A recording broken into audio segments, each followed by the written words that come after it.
যুগে যুগে যত পয়গম্বর পাঠানো হয়েছে প্রত্যেক পয়গম্বরকে তার ভূখণ্ড থেকে, তার মাতৃভূমি থেকে, তার নিজস্ব জায়গা থেকে বের করে হিজরতে বাধ্য করেছে কাফেররা।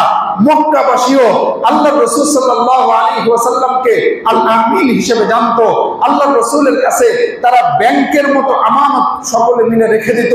রাসূল করিম সাল্লাল্লাহু আলাইহি ওয়াসাল্লামের চরিত্র মাধুরীর ব্যাপারে একটি শব্দ কোনোদিন মক্কার কোনো কাট্টা কাফের বলতে পারে নাই। জানের দুশমন মুহাম্মাদের একটা দোষ বের করতে পারে নাই। কিন্তু মুহাম্মদ সাল্লাল্লাহু আলাইহি ওয়াসাল্লাম তখনও নামাজের অর্ডার দেন নাই, রোজা রাখতে বলেন নাই, পর্দা করতে বলেন নাই, মদ ছাড়তে বলেন নাই, তখনকার সময়ে যাকাত দিতে বলেন নাই, হজ ও ফরজ হিসেবে করতে বলেন নাই, কোনো হুকুম আসে নাই। মুহাম্মদ সাল্লাল্লাহু আলাইহি ওয়াসাল্লাম তার উপরে ওহী আসার পরে শুধুমাত্র সকলকে একত্রিত করে বলেছিলেন, ইয়া আইয়ুহান নাস কুলু লা ইলাহা ইল্লাল্লাহ, হে মানব সকল তোমরা বলো আল্লাহ ব্যতীত কোনো উপাস্য নাই, আল্লাহ ব্যতীত কোনো মাবুদ নাই, আল্লাহ ছাড়া কাউকে মানা যাবে না। এতটুকু কথা। নামাজ পড়তে বলে নাই এখনো, কারণ শরীয়তের হুকুম আসে নাই। রোজা রাখতে বলে নাই, কারণ শরীয়তের হুকুম আসে নাই। যাকাত এখনো দিতে বলে নাই, কারণ শরীয়তের হুকুম আসে নাই। এই একটা কথা, একটা বাক্য, একটা দাবি, একটা তন্ত্র, একটা মন্ত্র, একটা ইজম, একটা মাত্র কথা বলেছেন, লা ইলাহা ইল্লাল্লাহ বলো, আল্লাহ ব্যতীত কোনো মাবুদ নেই। সে কারণে বলে তোমাকে হয়তোবা বের করে দেব, নাইলে তোমাকে মৃত্যুদণ্ড দিব, নাইলে তোমাকে আমরা হত্যা করে ফেলবো, ডাইরেক্টলি তোমাকে আঘাত করে হত্যা করে ফেলবো। জানের দুশমন হয়ে গেছে নিজের চাচারা, জানের দুশমন হয়ে গিয়েছে নিজের ভাই বেরাদাররা, জানের দুশমন হয়ে গিয়েছে বংশের লোকেরা।